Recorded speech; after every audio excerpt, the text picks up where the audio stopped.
Now it's my pleasure to present our commencement speaker.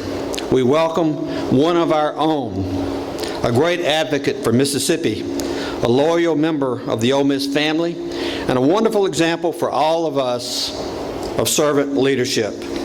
We have a tradition of gathering here in the Grove for special occasions, whether day-long celebrations focused on football and renewed friendships, or more formal events like today to send our sons and daughters, now Ole Miss graduates, out to make their marks on the world.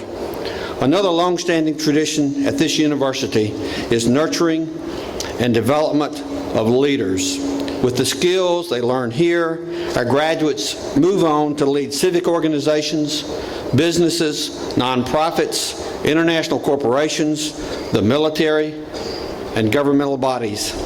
This university has produced hundreds of state and local elected leaders, ranging from mayors, commissioners, and judges to legislators and governors. Both of Mississippi's U.S. senators distinguished themselves here. All of them contribute to our reputation for leadership and excellence. For occasions like today, we have a tradition of inviting leaders who add wisdom and insight to the vast store of knowledge our new graduates have gained here. This year, we are honored to welcome one of our nation's acknowledged leaders in public policy, and no surprise for us, an Ole Miss alumnus. Senator Roger Wicker grew up just east of here in Pontotoc. He came here for a degree in journalism and political science in return for his law degree. He served 4 years on active duty in the U.S. Air Force and then joined the Air Force Reserve, retiring in 2004 with the rank of Lieutenant Colonel. Before his election to Congress, Senator Wicker served in the state Senate representing Lee and Pontotoc counties. Beginning in 1994, he was elected 7 times to represent the state's 1st congressional district in Congress, and he served Mississippi in the U.S. Senate since December 31st, 2007. We're pleased to have some of Senator Wicker's family with us today. His wife Gail, his father Judge Fred Wicker, children and grandchildren, and other family members. Family, would you stand and let us recognize you now?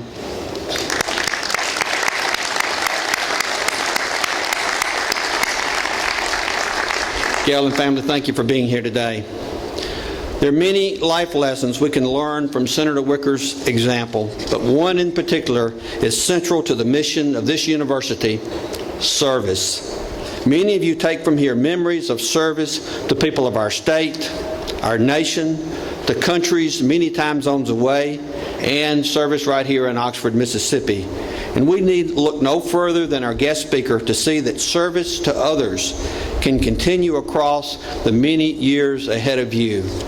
Senator Wicker's commitment to public service has given him an opportunity to make a difference in the lives of more people than most of us can imagine.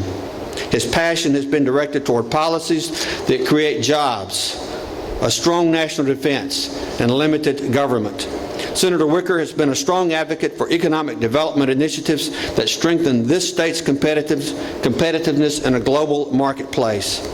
He's been honored by the National Association of Manufacturers for his work on pro-growth, pro-manufacturing policies in Congress, and we've benefited from that right here. And his leadership abilities are reflected in the many important positions to which he's been named. Senator Wicker, I'm sure that's in your honor.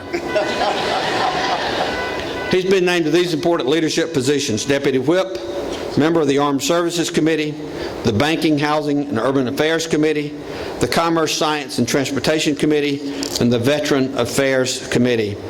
Roger Wicker, like many other Ole Miss alumni, looks back on his years here as a time when the foundation was laid for the many contributions he's offered his state and this country. I encourage you to listen and learn how you too can make service to others a central part of your lives. Please join me in welcoming a great member of the Ole Miss family, a great American, Senator Roger Wicker.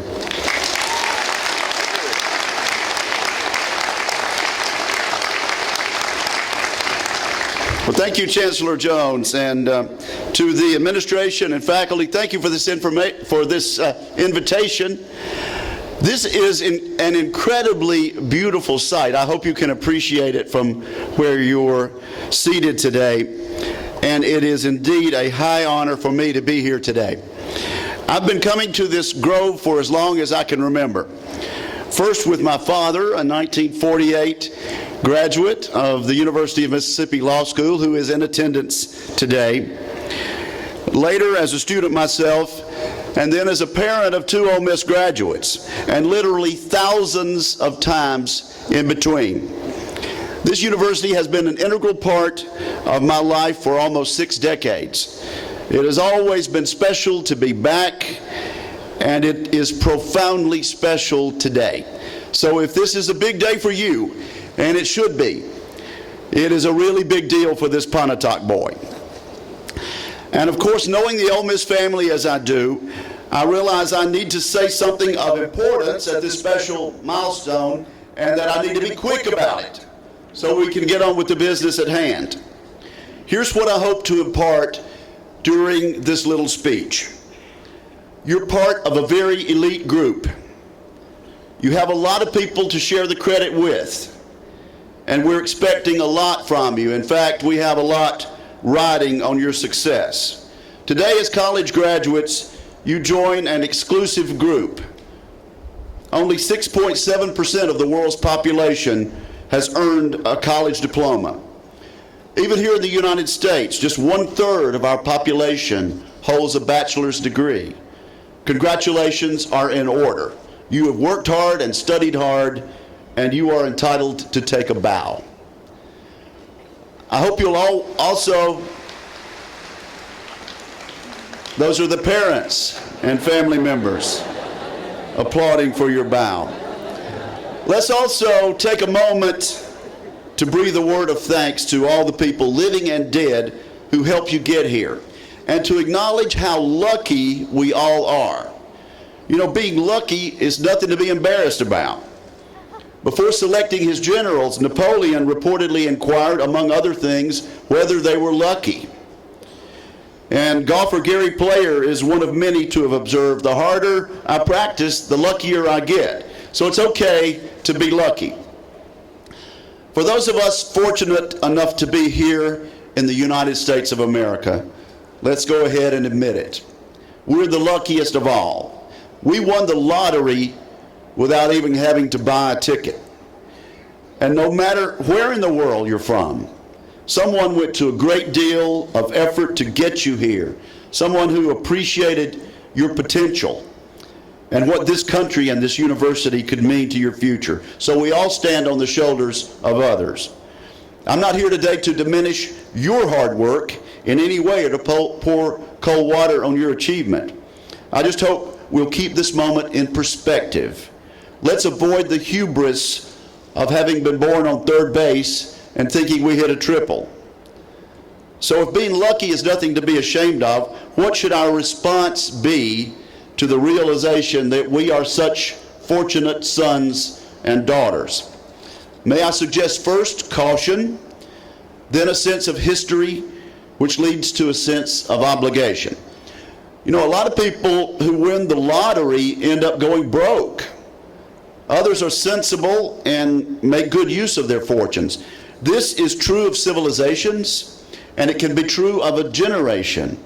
Your collective birthright can be squandered on riotous living, like the Bible's prodigal son, or it can be used as a foundation for greater opportunity. We're witnessing that choice right now on a global scale. So be careful with the bounty that has been bequeathed to you.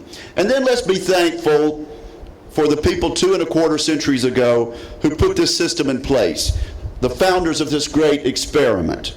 For the visionaries who knew from experience that governments often become too powerful, and who therefore devised 3 separate branches of government to divide those powers and limit those powers.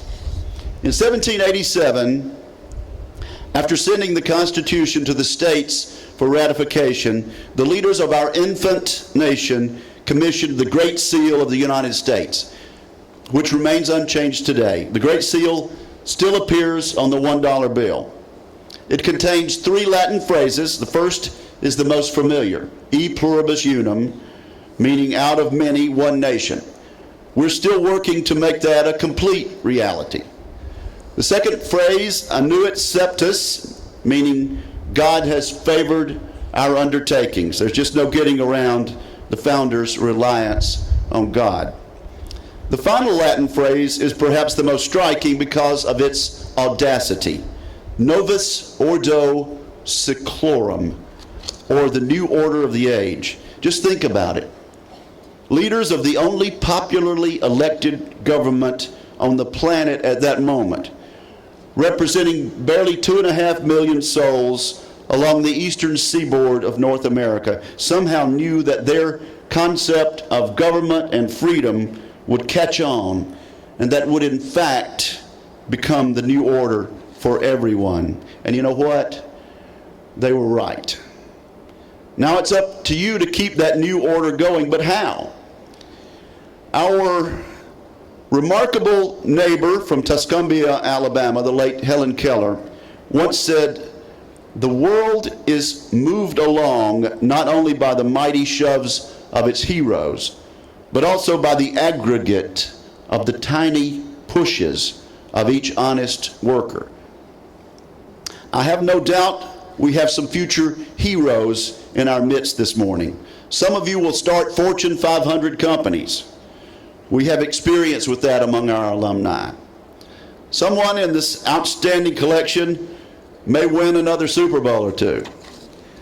But it's also a certainty that more of you will establish small businesses. That's where the vast majority of jobs are created nowadays.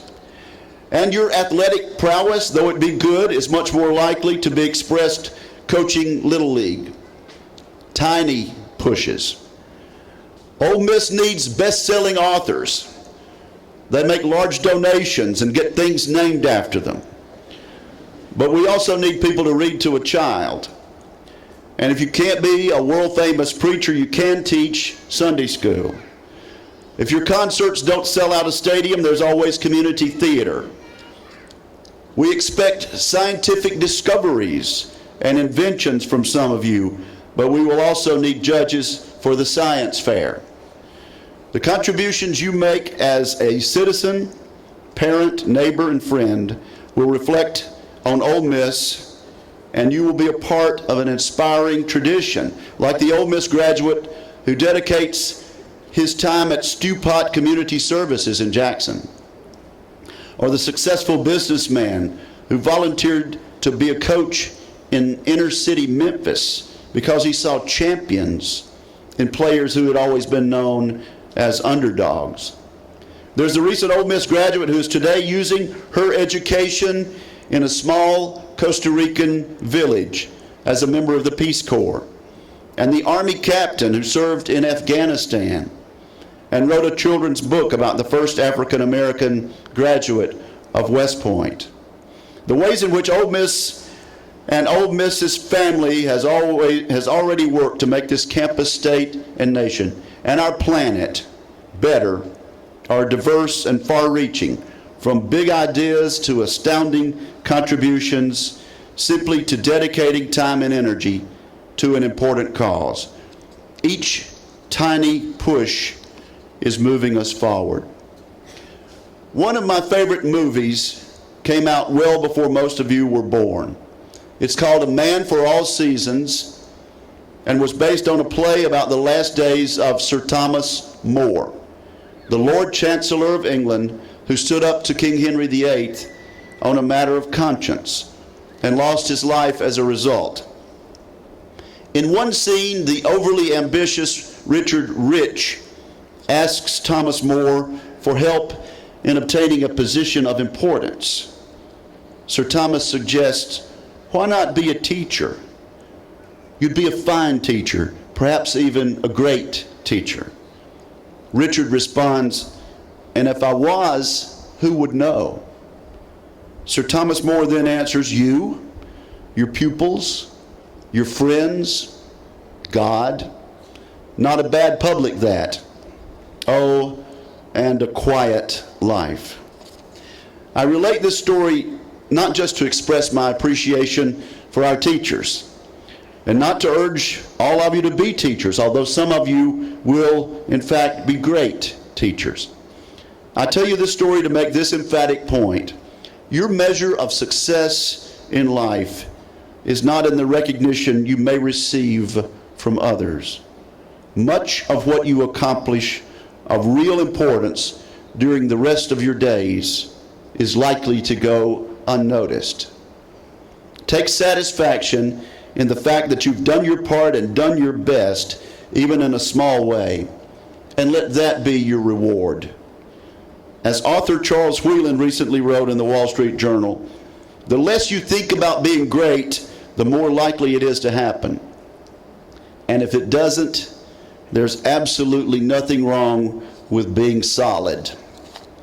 Which brings me to this concluding pronouncement. Ole Miss graduates of 2012, by the power vested in me as your commencement speaker, I now declare that it is your turn. The new order of the age that our founders envisioned is in your hands. Be careful with it. Be thankful for it. Improve upon it. And remember your obligation to those who will follow. I expect you to keep this great experiment going. And like your friends and family here today, I think you're going to make us proud. Thank you, and Godspeed.